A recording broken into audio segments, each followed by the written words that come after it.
ዕብራውያን ምዕራፍ 7 ቁጥር 23 በአገልግሎታቸው እንዳይቀጥሉ ሞት ስለከለከላቸው የቀድሞ ካህናቶች ቁጥራቸው ብዙ ነበር። ኢየሱስ ግን ለዘላለም የሚኖር በመሆኑ ክህነቱ ማይሻር ነው። ስለዚህም ስለ እነርሱ የማለደ ሁል ጊዜ በሕይወት ስለሚኖር በእርሱ በኩል ወደ እግዚአብሔር የሚመጡትን ፈጽሞ ሊያድናቸው ይችላል። እንግዲህ ለእኛ የሚያስፈልገን ቅዱስ ነቀፋ የሌለበት ንጹሕ ከኃጢአተኞች የተለየና ከሰማያት በላይ የከበረ እንደዚህ ያለ ሊቀ ካህናት ነው። እርሱም እንደ ሌሎች ሊቀ ካህናት በመጀመሪያ ስለ ራሱ ኃጢአት ከዚያም ስለ ሕዝቡ ኃጢአት በየቀኑ መስዋዕት ማቅረብ አያስፈልገውም። ራሱን በሰጠ ጊዜ ስለ ኃጢአታቸው ለአንድና ለመጨረሻ ጊዜ መስዋዕት አቅርቧልና። ሕጉ ደካማ የሆኑትን ሰዎች ሊቀ ካህናት አድርጎ ይሾማልና። ከሕግ በላይ የመጣው መሐላ ግን ለዘላለም ፍጹም የሆነውን ልጅ ሾሟል ይላል። እንጸልያለን። እግዚአብሔር ሆይ እናመሰግንሃለን፣ ልጅህን ስለኛ ኃጢአት መስዋዕት እንዲሆን ስለፈቀድክልን፣ በሱ መራራ ስቃይና ሞት አማካኝነት ደግሞ ከአንተ ጋር ዘላለማዊ ህብረት ስለመሰረትን እጅግ አድርገን እናመሰግናለን። ደግሞ የልጅህ ምልጃ ለእኛ ህይወት ቀጣይነት ዋስትና ስለሆነ እኛም ደግሞ በልጅህ ምልጃ በመተማመን ህይወታችንን መቀጠል እንድንችል ደግሞ ያለማቋረጥ ጸጋህን እንድታበዛልን እንለምንሃለን። ቃልህን ከፍተናል። ቃልህን ስናገር በጥንቃቄና በማስተዋል መናገር እንድችል እንድትረዳኝ እለምንሃለሁ። ለሚሰሙትም ደግሞ ጸጋህን እንድታበዛላቸው እለምንሃለሁ። በኢየሱስ ክርስቶስ አሜን። ባለፈው ሳምንት የብሉይ ኪዳን ካህናት ክፍተታቸውና ድካማቸው ምን እንደሚመስል አይተን ነበር። ከምንም በላይ ደግሞ ሕጉ በራሱ ድካምና ክፍተት ያለበት ከመሆኑም ባሻገር ክፍተት ያለባቸውን ድካም ያለባቸውን ካህናቶች አገልጋይ እንዲሆኑ በመሾሙ ሕጉ ምን ያህል ደካማ እንደሆነ አይተን ነበር። ነገር ግን እግዚአብሔር በዛ ምትክ አሮጌውን ሕጉን ስንል ከዚህ በፊት አይተናል፣ ኪዳኑን የመስዋዕቱን አገልግሎት በጠቅላላው የብሉይ ኪዳንን ሐሳብ የሚወክል እንደሆነ አይተን ነበር። የብሉይ ኪዳንን ኪዳን በመሻር ደግሞም ክህነቱን አብሮ እንደሻረ አይተናል። ግን ደግሞ ክህነቱን መሻሩ ኪዳኑ መሻሩ ብቻ ሳይሆን ኢምፖርታንት የሆነው ነገር ሌላ አዲስ ክህነት መተካቱ አዲስ ኪዳን ማምጣቱ ነው። ስለዚህ ክህነቱ ሲለወጥ ሕጉ ተለውጧል።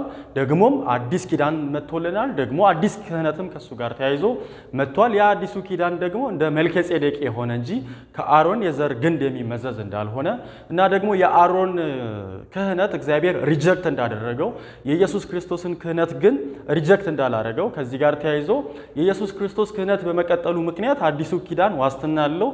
በሱ ተማምነን ጸንተን ልንቀጥል ይገባል የሚለውን አይተን ነበር። ግን መሰረታዊ የሆነ ጥያቄ መጠየቅ አለብን የባለፈውን ሳምንትና የዛሬውን ሳምንት በአግባቡ ለመረዳት። ያም ጥያቄ ምንድን ነው?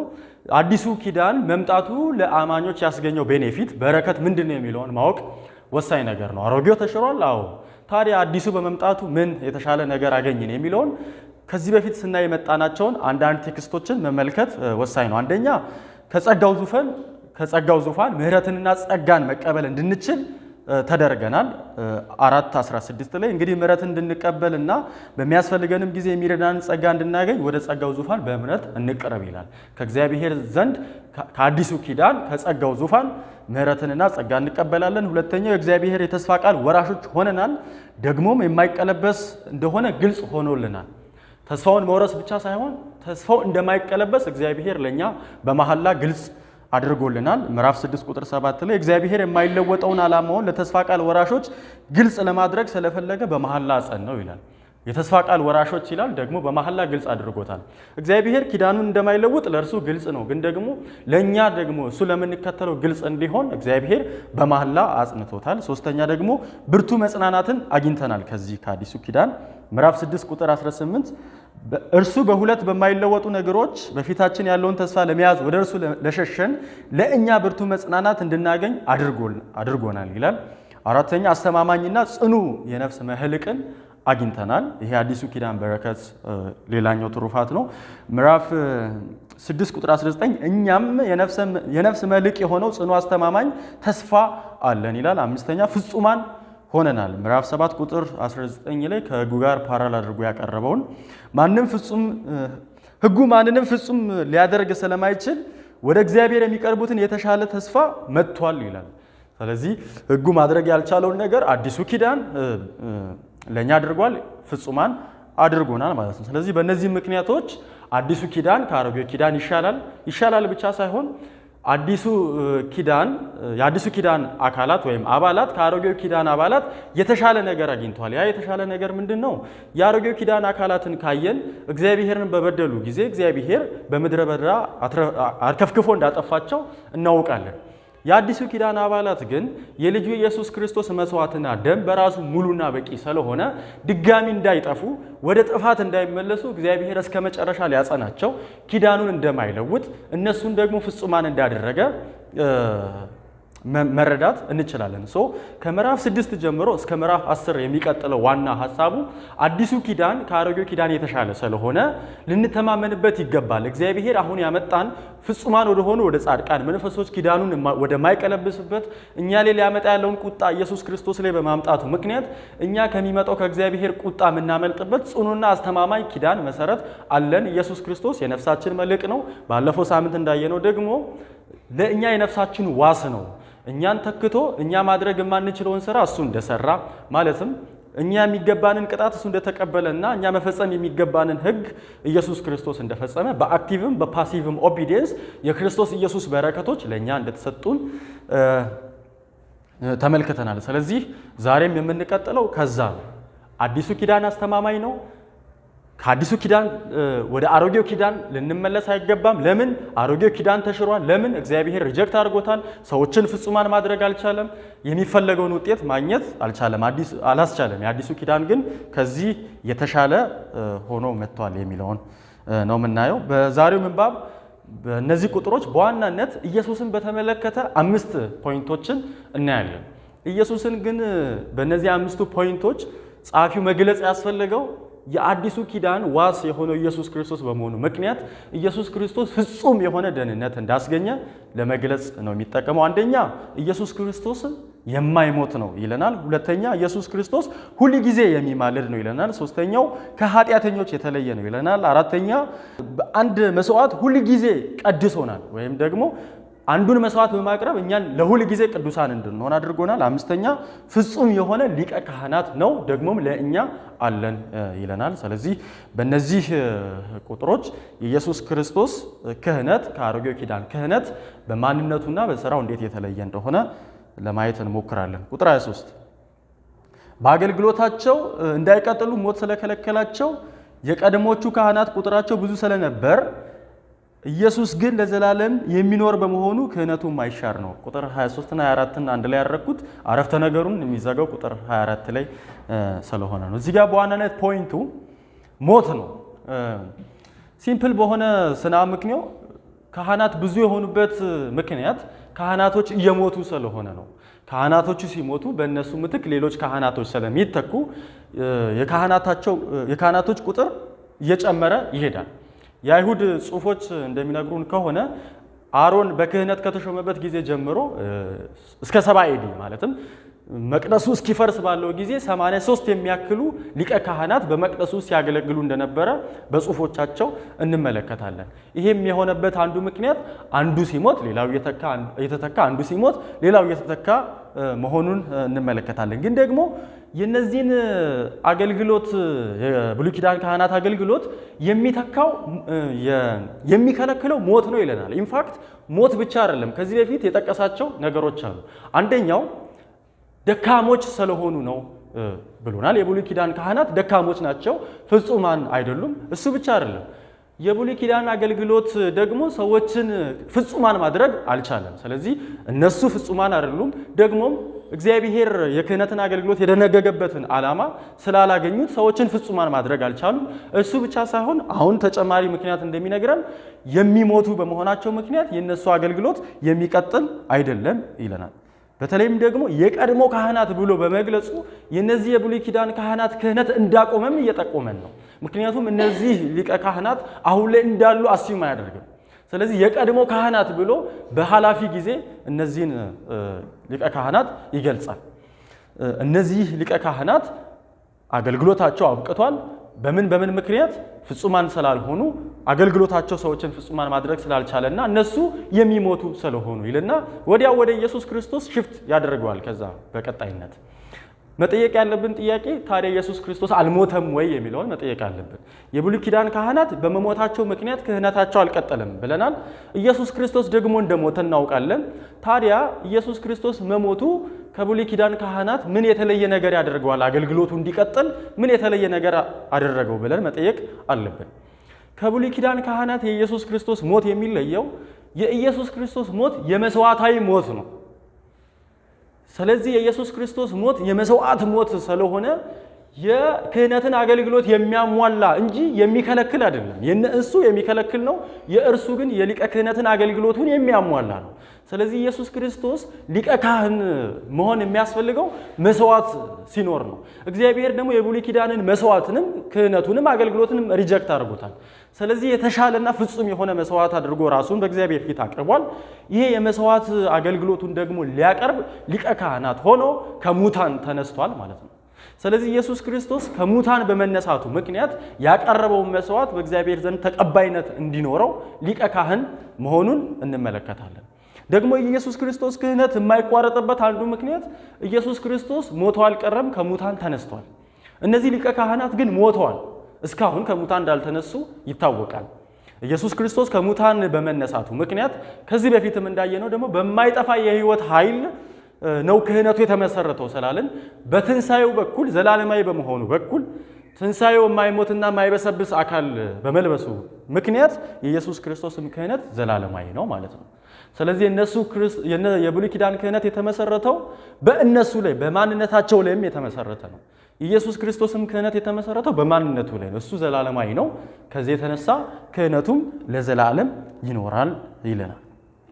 ቁጥር 25 በጣም ሰፊ ጊዜ ወስዳለሁ እዚህ ጋር ብዬ አስባለሁ። ምክንያቱም ኮንትሮቨርሻል የሆኑ ኢሹዎች እዚህ ላይ ስላሉ። ቁጥር 25 ስለዚህ ስለ እነርሱ እየማለደ ሁል ጊዜ በሕይወት ስለሚኖር በእርሱ በኩል ወደ እግዚአብሔር የሚመጡትን ፈጽሞ ሊያድናቸው ይችላል ይላል። ኢየሱስ ዘላለማዊ መሆኑ አንዱ ጥቅሙ የማይቋረጥ ምልጃ ለእኛ ኢየሱስ ክርስቶስ ስለሚያቀርብልን ነው እያለ ነው። ኢየሱስ ዘላለማዊ ነው።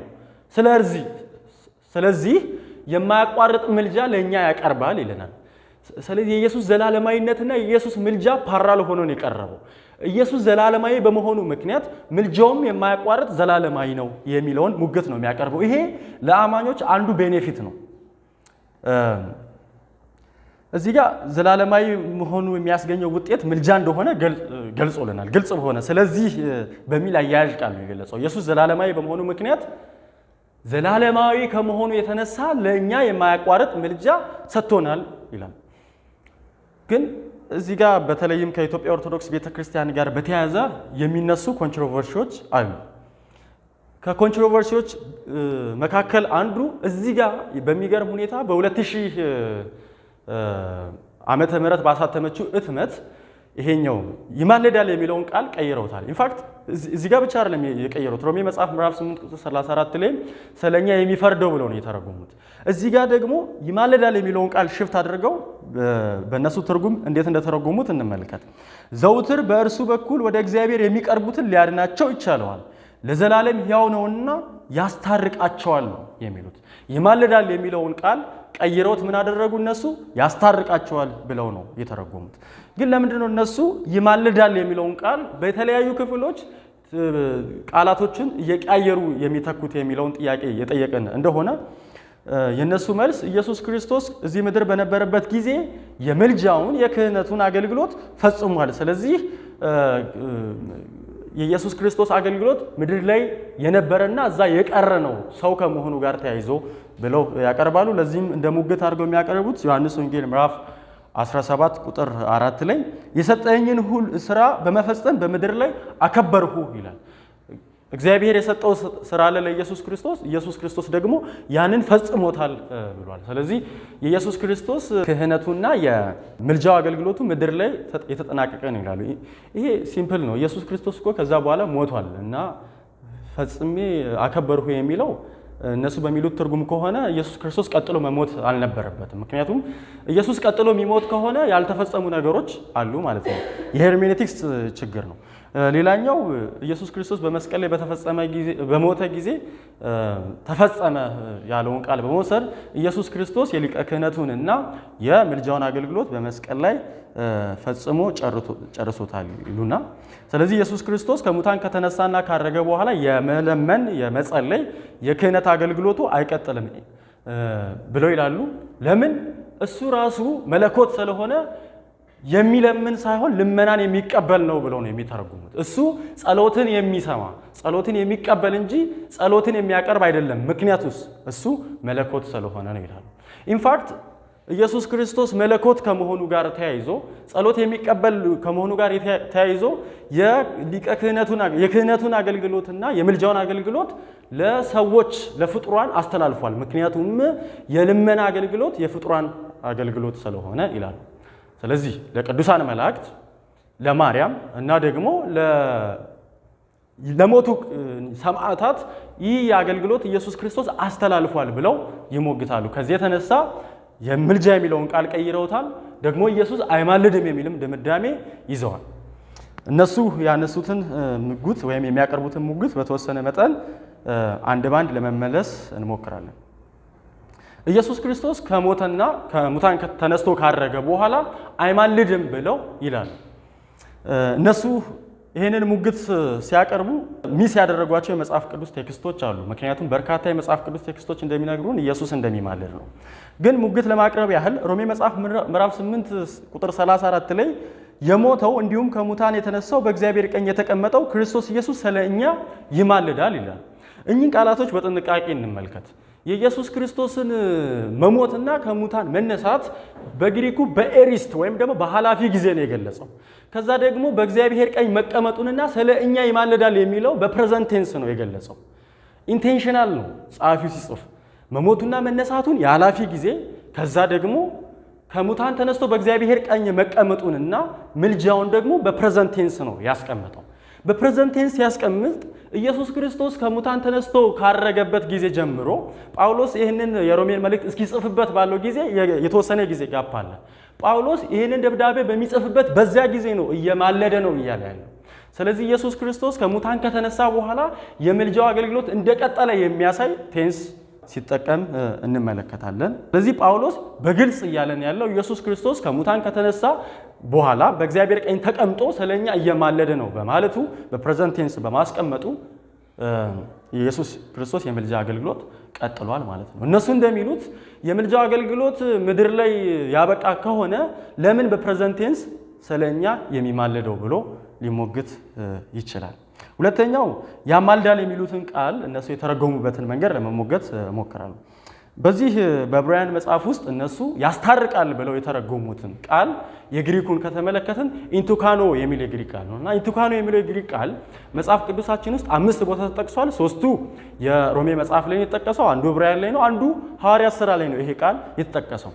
በአምስቱም ክፍሎች ውስጥ አንድም ቦታ ያስታርቃል ተብሎ አልተተረጎመም። ኢንፋክት በመጽሐፍ ቅዱሳችን ውስጥ ያስታርቃል የሚለው ቃል በግሪኩ የተጠቀሰው ካታላስ የሚል ነው። ያስታርቃል የሚለውን ለመግለጽ ይሄን ቃል ነው የተጠቀመው እንጂ ኢንቱካኖ የሚል የግሪክ ቃል አይደለም። እነሱ ደግሞ ኢንቱካኖ የሚለውን ማስታረቅ ብለው ተርጉመውታል። ይሄን የሚሉበት ምክንያት ኋላ ላይ እናያለን። ያስታርቃል ብለው የተረጉሙበት ዋናው ዓላማቸው ግን ኢንቱካኖ የሚለው ቃል በተለያየ መንገድ ብንተረጉመውም ያማልዳል የሚለውን ቃል እንዴት ነው መተርጎም ያለብን? ጥሬው ትርጉሙ መለመን ወይም ደግሞ ጸሎትን ልመናን ማቅረብ ማለት ነው። ነገር ግን በዋናነት መለመን የሚለው ቃል ለመግለጽ የተፈለገው ጥያቄን ይዞ መቅረብ፣ ሪኩዌስትን ይዞ መቅረብ፣ ጥያቄን ሊመልስ ወደሚችለው አካል መቅረብ ማለት ነው በዋናነት ኮንሰፕቱ። ኢየሱስ ክርስቶስ ይማልዳል ስንል ሄዶ በአብ ፊት ይሄ አሁን እኛ እንደምናስበው አይነት ጸሎት ያቀርባል ማለት አይደለም። ኢንፋክት ኢየሱስ ክርስቶስ ምድር ላይ በነበረ ሰዓት እንደዛ ያደርግ ነበር። በክብር በገባ ጊዜ ግን እንደዛ ማድረግ ላይጠበቅ ይችላል ብዬ አስባለሁ። ከዛ ይልቅ ግን ጥያቄን ይዞ በአብ ፊት ይቀርባል ማለት ነው። በአብ ፊት ይቀርባል ጥያቄን ይዞ ስንል ምን እያለን ነው? ዕብራውያን መጽሐፍ ምዕራፍ 9 ቁጥር 24 ላይ ክርስቶስ የእውነተኛይቱ ድንኳን ምሳሌ ወደ ሆነችው በሰው እጅ ወደ ተሰራችው መቅደስ አልገባም፣ ነገር ግን አሁን ስለ እኛ በእግዚአብሔር ፊት ለመታየት ወደ እሷ ወደ ሰማይ ገባ ይላል። የክህነት ስራውን ለመፈጸም ኢየሱስ ክርስቶስ ገብቷል። ሲገባ ደግሞ በእግዚአብሔር ፊት እኛን ወክሎ ስለ እኛ ለመታየት ነው ይላል። የብሉይ ኪዳን ካህናት የእስራኤልን ሕዝብ የሚወክል ምስል ከሳሽ የሆነ ነገር በሁለቱም ደረቶቻቸው ኪስ ስር 6 አድርገው 12ቱን የእስራኤልን ነገድ ይዘው በእግዚአብሔር ፊት ይቀርባሉ። እነሱን የእስራኤልን ሕዝብ በመወከል በእግዚአብሔር ፊት እነሱን ወክለው የሚታዩ ናቸው። ጥያቄዎቻቸውን፣ ልመናዎቻቸውን እግዚአብሔር ፊት ይዘው ይቀርባሉ ማለት ነው። ስለዚህ ሪኩዌስት የሚያቀርብ ማለት ነው። ስለዚህ ኢየሱስ ክርስቶስ ይማልደናል ስንል ደሙን ይዞ በእግዚአብሔር ፊት የሕዝቡን የኃጢአት ጥያቄ ለመመለስ ይሰለኛ እኛን ወክሎ ይታያል ማለታችን ነው። ይማልዳል የሚለው ቃል እነሱ በተረጎሙት መንገድ መጽሐፍ ቅዱሳችን አይነግረንም። ሶስተኛው እሱ እኮ አምላክ ነው። አምላክ ከሆነ ደግሞ ጸሎት ተቀባይ ነው እንጂ ጸሎት አቅራቢ ሊሆን አይገባም። ጸሎት ማድረስ፣ ጸሎትን ማቀበል የፍጡሩ ስራ ነው ብለው ይሞግታሉ። መልሱ በጣም ቀላል ነው።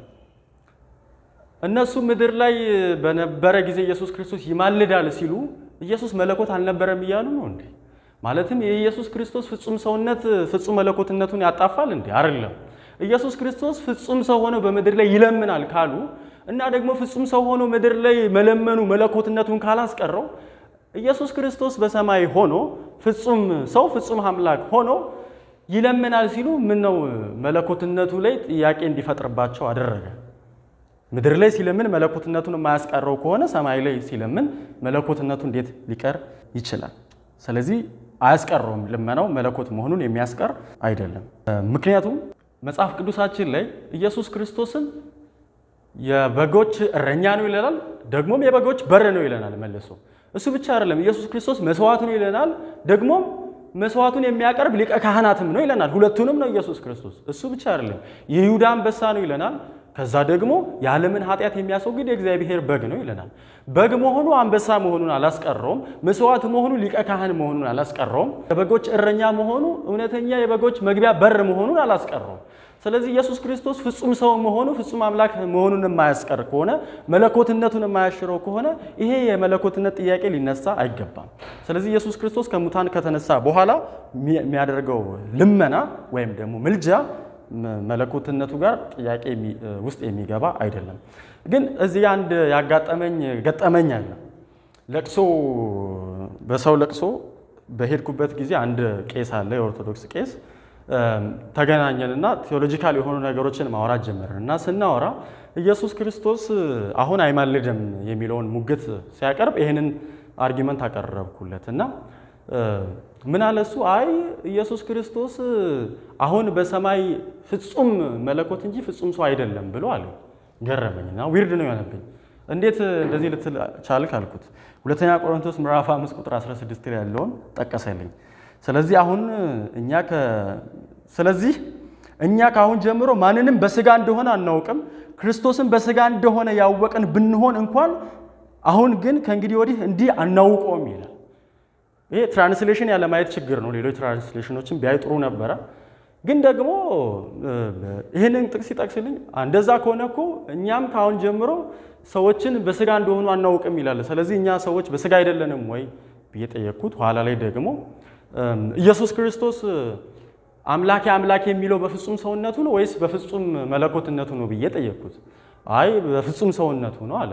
ኦኬ እሺ፣ ዮሐንስ ራእይ የተጻፈው ኢየሱስ ክርስቶስ ካረገ በኋላ ነው ወይስ በምድር ሕይወቱ ብዬ ስለው አይ ካረገ በኋላ ነው። አይ እና ታዲያ እንደዛ ከሆነ ዮሐንስ ራእይ ላይ ድል ለነሳው በአምላኬ ዙፋን አምድ አስቀምጠዋለሁ ይላል። ኢየሱስ ክርስቶስ ይህንን አድርጎ በሰማይ ሆኖ አምላኬ ብሎ እየጠራ ካለ እና አምላኬ ብሎ የሚጠራው በመለኮትነቱ ካልሆነ በሰውነቱ ከሆነ ኢየሱስ ክርስቶስ ፍጹም ሰው ፍጹም አምላክ መሆኑን መቀጠሉን አቅጣጫ የሚሰጠን ነው አልኩ። አክቹአሊ ሙግታችን ከዛ በላይ መቀጠል አልቻለም። ስለዚህ ኢየሱስ ክርስቶስ ፍጹም ሰው ፍጹም አምላክ ሆኖ ሳይነጣጠሉ፣ ሳይደባለቁ፣ ሳይዋዋጡ፣ ሳይጠፋፉ ሁለቱ ባህሪ ኢምፖርታንት የሆነች ቃል አለች ቀጥሎ። ሁለቱ ባህሪ በአንድ አካል ውስጥ ለዘለዓለም ይኖራሉ ነው የሚለው። እነዚህ ሁለቱ ለዘለዓለም በአንድ አካል ውስጥ ይኖራሉ ብሎ ነው የሚገልጽልን ማለት ነው። ጉባኤዎች ማለት ነው። የኬልቄዶን ጉባኤ። ኢየሱስ ክርስቶስ ፍጹም ሰው ፍጹም አምላክ ከመሆኑ የተነሳ ይሄ የክህነት አገልግሎቱም አብሮ እንደቀጠለ የምልጃውም አገልግሎቱ አብሮ እንደቀጠለ መመልከት እንችላለን ማለት ነው። አራተኛ ኢየሱስ የጸሎትን እና የምልጃን አገልግሎት ለፍጡራን አስተላልፏል፣ ለመላእክት ከዛ ለማርያም እና ለቅዱስ ሰማዕታት ብለው ሙግት ያቀርባሉ። ኢንፋክት ኢየሱስ ክርስቶስ ምድር ላይ የነበረውን አገልግሎት ጨርሻለሁ ብሎ ለሌሎች ሰዎች እንዳስተላለፈ የሚያሳይ አንዱም ፕሩፍ ቴክስት የለም። ሌላኛው ደግሞ ለቅዱሳን እንደሚጸልዩ ግልጽ ነው። መጽሐፍ ቅዱስም መጸለይ፣ መለመን፣ መማለድ እንዳለብን ይነግረናል። ግን ለቅዱሳን ይጸልያሉ ሲባል በተለየ ሁኔታ ለነ ማርያም ለሞቱ ሰማዕታት ለመላእክት የተሰጠ አይደለም። ይሄ አገልግሎት በልዩነት ወንድሞች ሁሉ ለሌሎች ወንድሞች እንዲጸልዩ ነው መጽሐፍ ቅዱስ የሚያዘው። ስለዚህ እኔ ለእናንተ ጸልያለሁ፣ እናንተ ለእኔ ትጸልያላችሁ። ይሄ ወንድማማቾች የመሆናችን አንዱ ትሩፋት አንዱ ማሳያ ነው እንጂ በተለየ ሁኔታ ለሌሎች አካላት የልመና አገልግሎት እንደተሰጠ መጽሐፍ ቅዱስ አይነግረንም። ሁሉም አማኞች ለሁሉም አማኞች መጸለይ አለባቸው። ሶስተኛው ደግሞ መጸለይ ያለባቸው በሕይወት እስካሉ ድረስ ብቻ ነው። ከሞቱ በኋላ ለሞቱ አካላት መጸለይ እንዳለብን የሚያሳይ አንድም ቴክስት መጽሐፍ ቅዱስ ላይ አናገኝ። ግን እዚህ ጋር አንድ ወሳኝ ነገር ማግኘት እንችላለን ብዬ አስባለሁ። ከሞቱ በኋላ ላሉ ሰዎች እንዴት አድርገን ነው የጸሎት ጥያቄያችን ለእነሱ የምንነግረው? ማለትም እኔ በሕይወት ያለውን ሰው ጓደኛዬን ጸልይልኝ ብዬ ልነግረው እችላለሁ። በአካል ደውዬ ጸልይልኝ ልለው እችላለሁ። ቴክስት አድርጌ ጸልይልኝ እችላለሁ። የሞቱ አካላትን የት አግኝተን ነው ጸልዩልን ብለን ለእነሱ የምንለው? በአንድ መንገድ ይሆናል ማለት ነው። ወደ እነሱ በመጸለይ ነው ጸሎታችንን እንዲያደርሱ የጸሎት ጥያቄ የምናቀርበው ማለት ነው። ይሄ ደግሞ ጸሎት ሊሰማ የሚገባው ብቸኛው አምላክ የሆነው የእግዚአብሔርን እውነታ ይክዱታል ማለት ነው። ማለትም ጸሎታቸውን በጸሎት ለቅዱሳን በመጸለይ ጸሎትን እንደሚሰሙ አሲም በማድረግ ጸሎትን የሚሰማና የሚመልስ አንድ አምላክ እንዳለ ነው የምናውቀው። ስለዚህ ጸሎታቸውን እንዲያደርሱላቸው ወደ እነሱ የሚጸልዩ ከሆነ መለኮት ብቻ ጸሎትን ሊሰማ ይገባል የሚለውን እውነታ ይክዱታል። ኢንፋክት እኔ የኢትዮጵያ ኦርቶዶክስ ቤተክርስቲያን ስህተታቸው እኔ ቀላል ነው ብዬ አላስብም። በተለይ የኢየሱስ ምልጃ ላይ የሚስቱት ስህተት ቀላል ነው ብዬ አላስብም። ስለዚህ ኢየሱስ ክርስቶስ የሚማልድ እንደሆነ ግልጽ ሆነ። እዚህም ዕብራውያን መጽሐፍ ላይም በፕሬዘንት ቴንስ ነው ያቀረበው፣ ይማልዳል ብሎ ያቀረበልን። ደግሞም ዘላለማዊ ከመሆኑ ጋር እያይዞ ነው ያቀረበልን። ዘላለማዊ ነው ስንል ደግሞ ከዚህ በፊት ያየነው ከሙታን ተነስቷል ኢየሱስ ክርስቶስ በማይጠፋ የሕይወት ኃይል እግዚአብሔር ሕያው አድርጎታል ብለናል። ስለዚህ ሕያው ስለሆነ ዘውትር ስለ እኛ ይማልዳል። የኢየሱስ ክርስቶስ እንደውም የምልጃው አገልግሎት እዛ ጋር ዕብራውያን ላይ የተያያዘው ከትንሣኤው አካል ጋር ተያይዞ ነው የቀረበው። እነሱ ግን ያስታርቃል ብለው ተርጉመው ስህተት ውስጥ ገብተዋል ማለት ነው። ኢየሱስ ይማልዳል አልን። ግን ደግሞ የኢየሱስ ክርስቶስ ምልጃ ፋይዳው ምንድን ነው የሚለውን ቀጥሎ እናያለን። በእርሱ በኩል ወደ እግዚአብሔር የሚመጡትን ፈጽሞ ሊያድናቸው ይችላል። ውጤቱ ማዳን ነው።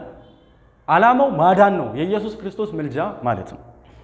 ስለዚህ የኢየሱስ ክርስቶስ ምልጃና የፍጡራን ምልጃ እዚህ ጋር እየለየልን ነው ማለት ነው። ኢየሱስ ክርስቶስ ይማልዳል ስንል ምን እያልን ነው? ወደ እርሱ የሚመጡትን ፈጽሞ ስለሚያድናቸው ነው። የኢየሱስ ክርስቶስ ምልጃ ከብሉይ ኪዳን ካህናት አዲስ ኪዳን ላይ ካሉትም ቅዱሳኖች ከሚጸልዩት ጸሎት የተለየ ምልጃ ነው። ውጤቱ ሰዎችን ማዳን ነው። ዮናስ ምዕራፍ 2 ቁጥር 9 ላይ ድነት ከእግዚአብሔር ዘንድ ነው ይለናል። ስለዚህ ድነት ከእግዚአብሔር ዘንድ ከሆነ የኢየሱስ ምልጃ የሚያድን ከሆነ ይሄኛው የምልጃው አገልግሎት ለኢየሱስ ብቻ የተሰጠ ይመስላል ማለት ነው። እሱ ብቻ አይደለም፣ በተለየ ሁኔታ እንደሆነ የሚያሳየው በእርሱ በኩል ወደ እግዚአብሔር የሚመጡትን የሚል አገላለጽ ይጠቀማል። ይሄ የምልጃው አገልግሎት በእርሱ በኩል ብቻ የሚሆን መሆኑን አቅጣጫ የሚሰጥ ነው። ይሄ ካልሆነ ግን የዕብራውያንን መጽሐፍ ሙግት ሙሉ በሙሉ ነው በአፍጢሙ የምንደፋው። የዕብራውያን መልእክት ሙግቱ የብሉይ ኪዳን በተመለከተ ዋስ የሆኑትን እያንዳንዱን አካላት ይጠራና የሚያነጻጽረው ከኢየሱስ ክርስቶስ ብቻ ጋር ነው። ምን ማለት ነው? ኢየሱስ ክርስቶስ ብቻ ነው የአዲሱ ኪዳን ዋስ ተጠሪና መካከለኛ። ስለዚህ በእርሱ በኩል ሲል በሙግቱ መሰረት ከመጣን ከኢየሱስ ክርስቶስ ውጪ ሌላ አዲሱ ኪዳን መካከለኛና ዋስ ተጠሪ ስለሌለ በእርሱ በኩል ብቻ የሚለው የኢየሱስ ክርስቶስ ሊቀ ክህነት አገልግሎት ወይም የምልጃ አገልግሎት ከሌሎች ማላጆች የተለየ መሆኑን የሚያሳይ ነው ማለት ነው። ስለዚህ በእርሱ በኩል በማን በኢየሱስ ክርስቶስ በኩል እሱ እውነት ነው፣ እሱ ሕይወት ነው፣ እሱ መንገድ ነው። በእርሱ በኩል የሚመጡትን እግዚአብሔር ፈጽሞ ያድናቸዋል ይላል። እዚህ ጋር የሚመጡትን የምትል ቃል አለች። የኦርቶዶክስ ቤተክርስቲያን ቅድም ቀይራለች ያልኩት ይህንን ፖይንት ለማምጣት ነው። እዚህ ጋር የሚመጡትን የሚለው ኦርቶዶክሶች አስቀድሞ ምልጃ የሚለውን ቃል ማስታረቅ ብሎ ተርጉሞታል። ከዛ የሚመጡትን የሚለው ደግሞ ኢየሱስ ክርስቶስ ከዚህ በኋላ ሄዶ ስለ አማኞች ይለምናል ይጸልያል ሳይሆን ክርስቲያን ወደ መሆን እየመጡ ያሉ ሰዎችን ያ የኢየሱስ ክርስቶስ ደም ያስታርቃል ነው። አንዴ ፈሷል። የሚመጡትን ሁሉ ይሄ ደም እያስታረቀ ይሄዳል። ለዛ ነው አሁን የሚመጡ ሰዎችን ወደ ኢየሱስ የሚመጡ ሰዎችን ለማስታረቅ ክርስቶስ በእግዚአብሔር ቀኝ ያለው ብለው የተረጉሙት። ግልጽ ሆነላችሁ ማለት ነው። ያስታርቃል ብሎ ተርጉሟል። ስለዚህ የሚያስታርቀው እንዴት ነው? ወደ ኢየሱስ አሁን የሚመጡትን አማኝ ወደ መሆን እየተጨመሩ ያሉ ሰዎችን ያስታርቃል ብሎ ይተረጉማል። ግን የግሪኩን ቃል ያለማየት ችግር ነው።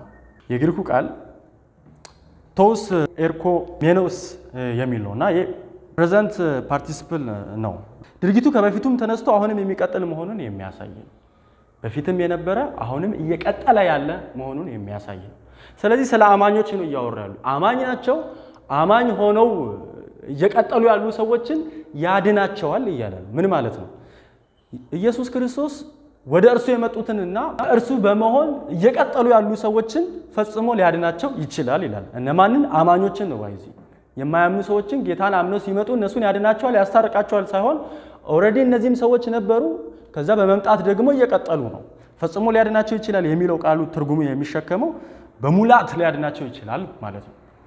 ፈጽሞ ሊያድናቸው ይችላል ወይም ደግሞ በሙላት ሊያድናቸው ይችላል የሚለው አስቀድሞ የዳኑ ሰዎች መሆን መቻል አለባቸው። ድነት የተጀመረላቸው ሰዎች መሆን መቻል አለባቸው። ፈጽሞ የሚለው በሙላት ተብሎ ነው መተርጎም ያለበት። በሙላት እነዚህን ሰዎች ወደ ድህነት ያመጣቸዋል እያለ ነው። ልክ ከዚህ በፊት ዕብራውያን እንዳየነው ወደ እረፍቱ ገብተናል። ከዛ ደግሞ የሚጠብቀንም በሙላት የምንጠብቀውም እረፍት አለ ብሎ እንደገለጸልን አሁንም ወደ ኢየሱስ የመጡ አሉ ወይም ደግሞ የዳኑ ሰዎች አሉ። ድነትን እግዚአብሔር በሙላት ይሰጣቸዋል ይላል። ያው ድነታችን የተጠናቀቀ እንዳልሆነ ግልጽ ነው። የተጠናቀቀ አይደለም ማለት ግን ድነታችን ይቀለበሳል ማለት አይደለም። አንዳንድ ሰዎች ድነታችን ተጀመረ እንጂ አላለቀም፣ ስለዚህ ድነታችንን ልናጣም ላናጣም እንችላለን ብሎ ይላሉ።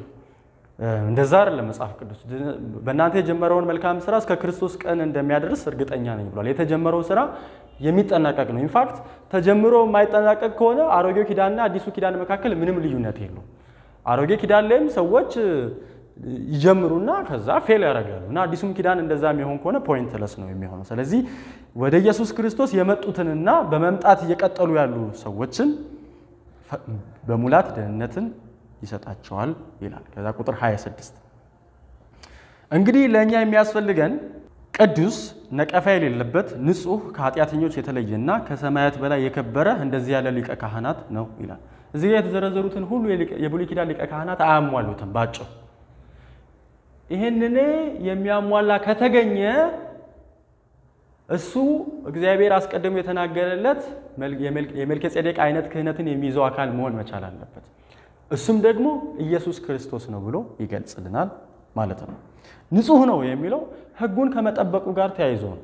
የብሉይ ኪዳን ካህናት እንከን አለባቸው። ሕጉን የማይጠብቁበት ጊዜ አለ። ኋላ ላይ ለራሳቸው ኃጢአት መስዋዕት ማቅረብ የተገባቸው በዚህ ነው የሚለው በዚህ ምክንያት ነው። ስለዚህ ኢየሱስ ክርስቶስ ምድር ላይ በኖረበት ጊዜ የእግዚአብሔርን ሕግ በሙላት ጠብቋል፣ በንጽህና ጠብቋል። ፍጹም ትሑት ሆኖ በመታዘዙ ነው የሚለው። ኢየሱስ ክርስቶስ ፍጹም ንጹሕ እና ፍጹም ሆኖ ታዟል ነው የሚለው። ምዕራፍ 1 ላይ ከዚህ በፊት አይተናል። ጽድቅን ወደድህ አመፃን ጠላህ፣ ስለዚህ እግዚአብሔር ከባልንጀሮች ይልቅ የደስታን ዘይት ቀባ ይላል። እንደ ኢየሱስ አይነት ሰው ከሆኑት በተለየ ሁኔታ እግዚአብሔር ኢየሱስ ክርስቶስን የደስታ ዘይት የቀባበት ምክንያት ጽድቅን ወዶ አመፃን ጠልቷል። እነዛ ግን በኢየሱስ አይነት መንገድ ስላልሄዱ እግዚአብሔር በተለየ ሁኔታ የደስታ ዘይት ሲቀባው እንመለከታለን። ከኃጢአተኞች የተለየ ይልናል። የብሉይ ኪዳን ካህናት ራሳቸውን ከኃጢአተኞች በአካል ለይተው በግብር ግን አንድ ይሆናሉ። ኢየሱስ ክርስቶስ ግን ከዚህ በተቃራኒ ነው። ራሱን ከኃጢአተኞች በግብር ይለይና በአካል ከነሱ ጋር አንድ ይሆናል። እነዛ የብሉይ ኪዳን ካህናት ከኃጢአተኞች ጋር ከሌሎች ሰዎች ጋር ንክኪ አይኖራቸውም፣ ህብረትም አይኖራቸውም። ኢየሱስ ክርስቶስ ግን እንዳየነው የኃጢአተኞችና የቀራጮች ወዳጅ እስኪባል ድረስ ህብረት ነበረው። ግን ደግሞ በግብር ከእነሱ ጋር ምንም አይነት ምስስል የለውም። ከዚህ በፊት ምዕራፍ 4 ላይ አይተናል። ምዕራፍ 4 ቁጥር 15 ላይ በድካማችን የማይራራልን ሊቀ ካህናት የለንምና ነገር ግን እንደኛ በማንኛውም ነገር የተፈተነ ሊቀ ካህናት አለን፣ ይሁን እንጂ ምንም ኃጢአትን አልሰራም ይለናል። ራሱ ኢየሱስ ክርስቶስ ደግሞ ዮሐንስ ወንጌል ምዕራፍ 8 ቁጥር 46 ላይ ከእናንተ ስለ ኃጢአት በማስረጃ ሊከሰኝ የሚችል አለ ብሎ ይጠይቃቸዋል። ታዲያ ኃጢአት ከሌለብኝ የምናገረው ነገር ለምን አትቀበሉም ብሎ አላለ ይሞግታቸዋል። ሁለተኛ ቆሮንቶስ ምዕራፍ 5 ቁጥር 21 ላይ እኛ በእርሱ ቦታ ሆነን የእግዚአብሔር ጽድቅ እንድንሆን ኃጢአት የሌለበትን እርሱን እግዚአብሔር ስለኛ ኃጢአት አደረገው ይላል። ኃጢአት ፈጽሞ ኢየሱስ ክርስቶስ የለበትም። አንደኛ ጴጥሮስ ምዕራፍ 1 ቁጥር 19 ነገር ግን እናንተ የተዋጃችሁት ነውርና እንከን እንደሌለበት በግ ደም በክርስቶስ ክቡር ደም ነው፣ ነውር አልባ የሆነ ነው ኢየሱስ ክርስቶስ። አንደኛ ጴጥሮስ ምዕራፍ 2 ቁጥር 22 ላይ እርሱ ኃጢአትን አላደረገም፣ በአፉም ተንኮል አልተገኘበትም። አንደኛ ዮሐንስ 3:5 ላይ እርሱ ኃጢአትን ሊያስወግድ እንደተገለጠ ታውቃላችሁ፣ በእርሱም ኃጢአት የለም ነው የሚለው። ኢየሱስ ክርስቶስ ከኃጢአተኞች ምድር ላይ ካሉት ሰዎች ራሱን በግብር ለይቷል። ኃጢአት የሌለበት ነው። ኢንፋክት ኢየሱስ ክርስቶስ ኃጢአት ያለበት ቢሆን ኖሮ ድነታችን ዜሮ በልቷል። እግዚአብሔር ሪጀክት ያደረገው ነበር። እግዚአብሔር አዲሱን ኪዳን የመሰረተበት እኮ ዋናው ዓላማ ፍጹም የሆነ አካል ስላልተገኘ እና ደግሞ ፍጹም የሆነ አካል ስለሚያስፈልግ ነው። ኢየሱስ ክርስቶስ ፍጹም መሆኑ ብቻ ሳይሆን ውጤቱ ራሱ ፍጹማን ማድረግ መቻል አለበት። ኢየሱስ ክርስቶስ ኃጢአት ያለበት ቢሆን ኖሮ ከሽፈናል። ሁላችን ልንከተለው ልንተማመንበት አይገባም። ምክንያቱም እግዚአብሔር ኃጢአት ያለበትን አካል ሪጀክት ስለሚያደርግ ማለት ነው። ከሰማያት በላይ ከፍ ከፍ ያለ ሊቀ ካህናት ነው ይለናል።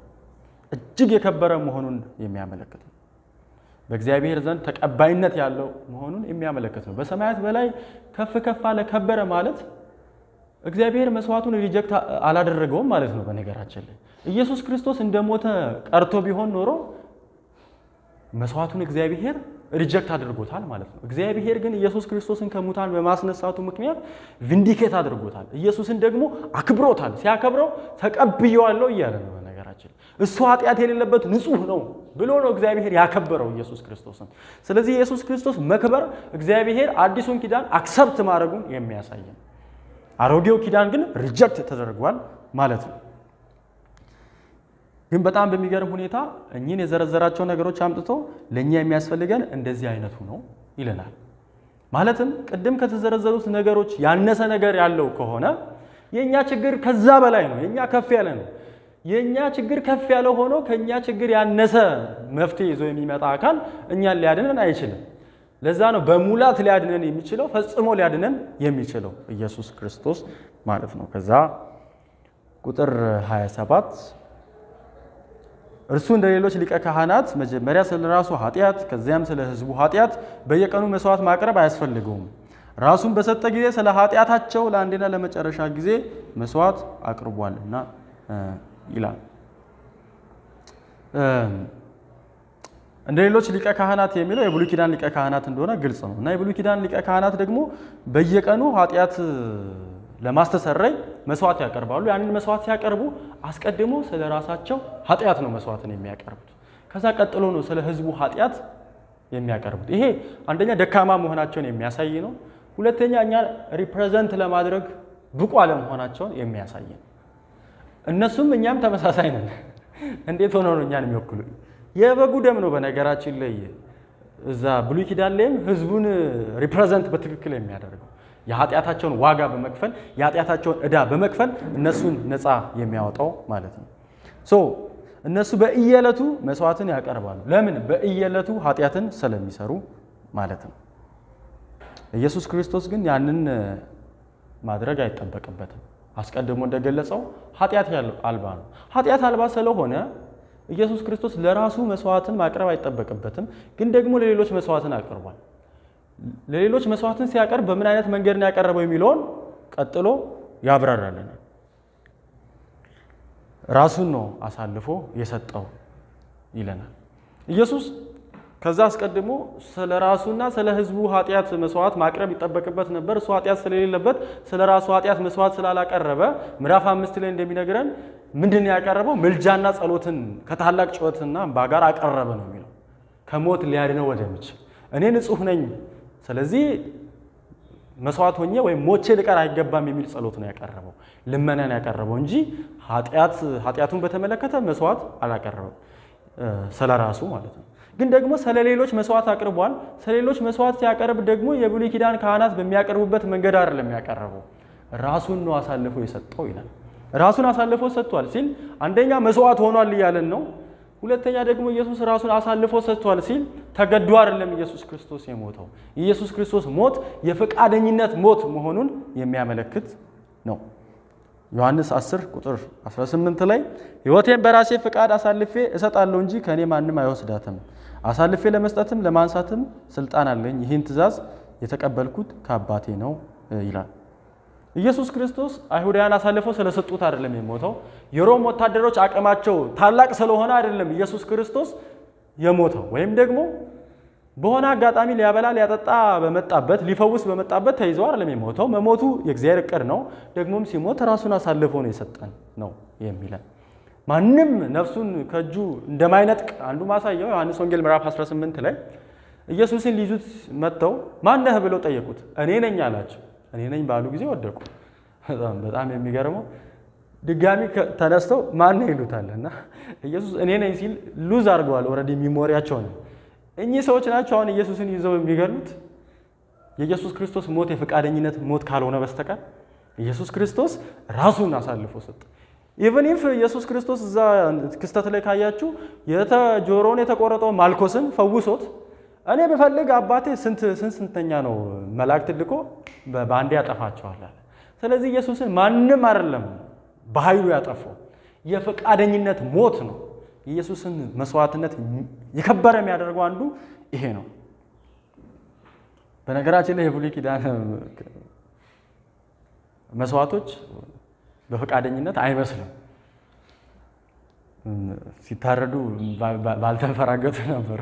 ያ አንዱ ማሳያ ነው። ኢየሱስ ግን በፈቃደኝነት ነው ራሱን አሳልፎ የሰጠው። ግን ራሱን አሳልፎ የሰጠው ለምንድን ነው ካልን ስለ ኃጢአታቸው፣ ስለ ሰዎች ኃጢአት ነው ኢየሱስ ራሱን አሳልፎ። ስለ ኃጢአታቸው የሚለው በነገራችን ላይ ኦርቶዶክሶች አንዱ ሌላ የአተረጓጓም ኢንኮንሲስተንሲ የምናይባቸው ስለ እነርሱ ሊማልድ ዘውትር አለ የሚለው ስለ ብሉይ ኪዳን ሊቀ ካህናት ነው ብለው ይላሉ። ስለ እነርሱ የሚለው እና ሊያድናቸው የሚለውንም የብሉይ ኪዳን ሊቀ ካህናት ነው ይላሉ። ይሄ በጣም አሳፋሪ ኢንተርፕሪቴሽን ነው። የመጀመሪያው የብሉይ ኪዳን ካህናት እኮ ሞተዋል። ዕብራውያን 9 ላይ እናያለን። ሰው አንድ ጊዜ ሊሞት ከዛ በኋላ በፍርድ ፊት ሊሆን ተወስኖበታል ነው የሚለው። ሰው ከሞተ በኋላ ዕጣ ፈንታው የዘላለም ሕይወትና የዘላለም ሞት ከሞተ በኋላ አይደለም የሚወሰነው፣ በሕይወት እያለ ነው። ከዛ በኋላ ፍርዱን ነው የሚቀበለው። ሁለተኛ ሊቀ ካህናት በሌሉበት ስለ እነሱ ዘውትር ይማልዳል ማለት እስቲል እነሱ ኃጢአት ይሰራሉ ማለት ነው። እነዚህ ዘውትር ስለ እነሱ ካለ ምልጃው፣ ልመናው፣ ደሙ ዘውትር የሚያስፈልግ ከሆነ ስለ እነሱ ያሳዝናሉ በጣም። ስለ ኃጢአታቸው ስለ ሰው ልጆች ኃጢአት ስለ እነማን ካልን ወደ እግዚአብሔር ስለቀረቡት ወደ እግዚአብሔር ስለመጡ ስለ እነዛ ሰዎች ነው። ስለ አዳናቸውና በሙላት ስለሚያድናቸው ሰዎች እያወራ እንደሆነ ግልጽ ነው። ስለዚህ ኢየሱስ ክርስቶስ ስለ ኃጢአታቸው ነው የሞተው ይለናል እና ደግሞ ያቀረበው ለአንዴና ለመጨረሻ ጊዜ ነው ይላል። ኢየሱስ ክርስቶስ ዘውትር ስለ ሰዎች ይማልዳል ማለት ዘውትር ስለ ሰው ልጆች ኃጢአት መስዋዕት ያቀርባል ማለት አይደለም። ኢየሱስ ክርስቶስ አንዴ ነው መስዋዕት ያቀረበው። ምልጃው መስዋዕቱ ላይ መሰረት ተደርጎ የሚቀረብ ነገር ነው። ኢየሱስ ያማልዳል ስንል ኢየሱስ ዘውትር መስዋዕት ያቀርባል እያለን አይደለም። አንዴ ነው ያቀረበው፣ ለዘላለም ፍጹማን ደግሞ አድርጓቸዋል አንዴ ባቀረበው መስዋዕት በኩል። ይሄ በጣም የብሉይ ኪዳንን ካህናት መስዋዕት የሚያስበላ የመስዋዕት አይነት ነው። እነሱ ኃጢአት በየጊዜው ስለሚፈጸም በየጊዜው ለሚፈጸመው ኃጢአት ነው መስዋዕት የሚያቀርቡት። ኢየሱስ ክርስቶስ ግን አንዴ ያቀረበው መስዋዕት ከዚህ በፊት ለሰራ ነው፣ አሁን ለምንሰራውና ለወደፊት የምንሰራውን ኃጢአት ነው የከፈለው። አንዴ የከፈለው ለዛ ነው። በነገራችን ላይ ከዚህ በፊት ለሰራ ነው ኃጢአት ብቻ ነው ኢየሱስ ክርስቶስ ዋጋ የከፈለው የሚሉ አካላትም አሉ ፕሮቴስታንት ውስጥ። እንደዛ ከሆነ ሌላ መስዋዕት ያስፈልገናል ከዚህ በኋላ ለምንሰራው ኃጢአት። ግን ኢየሱስ ከዚህ በፊትም ከዚህ በኋላም ለምንሰራው ኃጢአት መስዋዕት ስላቀረበ ከዚህ በኋላ መስዋዕት ማቅረብ አይጠበቅበትም። ሌላኛው ተጨማሪ ኢምፖርታንት የሆነ ነገር የምናገኘው ኢየሱስ ክርስቶስ አንድ ጊዜ ነው ራሱን መስዋዕት አድርጎ ያቀረበው ማለት እግዚአብሔር በኢየሱስ ክርስቶስ መስዋዕት ረክቷል ማለት ነው። ሳቲስፋክሽን አግኝቷል። ይሄ ነው የሚፈለገው። የኃጢአት ውጤት የሚያስከትለው ቅጣት ይሄ ነው። ኢየሱስ ክርስቶስ የዓለምን የሁሉንም የሚለው ኤሌክትድ ለሆኑት በሚለው ያዙልኝ የእግዚአብሔርን ለመረጣቸው ሰዎች በሙሉ ኢየሱስ ክርስቶስ ዋጋ በመክፈሉ ምክንያት የነሱን ዕዳ ሙሉ በሙሉ በመክፈሉ ምክንያት ኢየሱስ ክርስቶስ እግዚአብሔርን አስደስቷል። ከዚህ በኋላ እግዚአብሔር የቀረ ዕዳ እንዳለ አስዩም አያደርግም። ብሉይ ኪዳን ላይ ግን ሌላ የሚፈጸም ኃጢአት ስላለ ሌላ መስዋዕት መቅረብ አለበት፣ ሌላ ዕዳ ስላለ ኢየሱስ ክርስቶስ ግን አንድ ያቀረበው እግዚአብሔርን ስላረከው ቀጥሎ ዕዳ ስለሌለባቸው ሰዎች ነፃ ስለሆኑ ድጋሚ መስዋዕት ማቅረብ አላስፈልጉም። ከዚህ የተነሳ አንድ ያቀረበው መስዋዕት ለሁል ጊዜ ይሰራል። ለሁል ጊዜ ክርስቲያኖች በሚደክሙም በማይደክሙም ጊዜ ክርስቲያኖች ኃጢአት በሚሰሩም በማይሰሩም ጊዜ እኛ እንለዋወጣለን። የኛ ሁኔታ ይቀያየራል እንጂ የኢየሱስ የመስዋዕት ሁኔታና አክሰፕታንስ ጉዳይ የማይቀየር ነው። ቀጥሎ ቁጥር 28 ላይ ሕጉ ደካማ የሆኑ ሰዎችን ሊቀ ካህናት አድርጎ ይሾማልና ይላል። የሚገርም ነው። ሕጉ ደካማ መሆኑ ሳያንስ የሚሾመው ራሱ ደካማ የሆኑ ሰዎችን። ከሕጉ በኋላ የመጣው መሐላ ግን ለዘላለም ፍጹም የሆነውን ልጁን ይሾማል ይላል። እዚህ ጋር ሕጉንና መሐላውን እንዲሁም ሰዎችንና ልጁን ነው እያነጻጸረ ያለው። ሲምፕል በሆነ ስናምክንዮ ድካም ካለባቸው ፍጹም የሆነው ይበልጣል፣ ከሰው ልጅ ደግሞ የእግዚአብሔር ልጅ የሆነው ይበልጣል የሚል ሙግት እያቀረበ ነው ማለት ነው። ስለዚህ ምን እያለን ነው? እግዚአብሔር አዲሱን ኪዳን ሲያቆም በመሐላ አጽንቷል። ደግሞ ያጸናው በራሱ በውድ ልጁ ነው። ባይዜ ልጁ የሚል ቃል ነው የተጠቀመው እዚህ ጋር። በመሐላ አጽንቶታል። ስለዚህ አዲሱ ኪዳን ከአሮጌው ኪዳን የተለየ ነው፣ የሚሻል ነው፣ የሚበልጥ ነው፣ የሚልቅ ነው። ስለዚህ ልንተማመንበት ይገባል የሚል ሙግት ነው የሚያቀርብልን። አዲሱ ኪዳን የሾመው ፍጹም የሆነውን የእግዚአብሔር ልጅ ነው ብቻ ሳይሆን ይሄ ፍጹም የሆነው የእግዚአብሔር ልጅ ፍጹም ከመሆንም ባለፈ ፍጹም የሆነን ስራ ሰርቷል ነው እያለን ያለ። ስለዚህ አዲሱ ኪዳንን በተመለከተ ክስ ማቅረብ አይቻልም። እግዚአብሔር አክሰፕት አድርጎታል። ልጁ ፍጹም ነው፣ የሰራው ስራ ፍጹም ነው። ምዕራፍ 10 ላይ እናያለን። ለዘላለም ፍጹማን አድርጓቸዋል ነው የሚለው። ምን ማለት ነው? ተሰናክሎ አይወድቁም ማለት ነው። ከአዲሱ ኪዳን ተንሸራቶ የሚወድቅ የለም ማለት ነው። ምክንያቱም ፍጹምነታችን ለዘላለም ነው እንጂ በጊዜ ሂደት የሚገደብ ወይም ደግሞ የሚቀጥልም አይደለም። የኛ ፍጹምነት ዘላለማዊ ፍጹም ነው እና እኛ ደህንነታችንን ልናጣ እንችላለን ማለት እግዚአብሔር ኢፍትሃዊ ነው ማለት ነው። ምን ማለት ነው? ፍጹም የሆነውን ሰው ለምንድን ነው የሚቀጣው? ንጹህ የሆነውን ሰው ለምንድን ነው እግዚአብሔር የሚያጠፋው? እግዚአብሔር በክርስቶስ በኩል ወደሱ የተጠጉትን ወደሱ የሸሹትን ለዘላለም ፍጹማን አድርጓቸዋል ብለን ከዛ በኋላ ከዚህ ህይወት መስመር ይጎላሉ ካልን እግዚአብሔር ንጹህን ሰው ድጋሚ ያጠፋዋል እያለ ነው። ደግሞ የኛ ኃጢአት ዕዳ ሙሉ በሙሉ በክርስቶስ ኢየሱስ ከተከፈለ በምን ምክንያት ነው እግዚአብሔር መልሶ እኛን ሊቀጣን የሚችለው? የኃጢአታችን ዕዳ ሙሉ በሙሉ ከተከፈለ ማለት ነው። ስለዚህ አዲሱ ኪዳን ልንተማመንበት የሚገባው ኪዳን ነው። እግዚአብሔር እንደማይለውጠው በመሐላ አጽንቷል። ለዘላለም የሱ የሆኑትን ፍጹማን አድርጓቸዋል። ከዛ ደግሞ እኛም ደግሞ ይሄ ኪዳን እንደማይለወጥ እርግጠኞች እንድንሆን ደግሞ በመሐላ አጽንቶልናል የሚለውን ይነግረናል።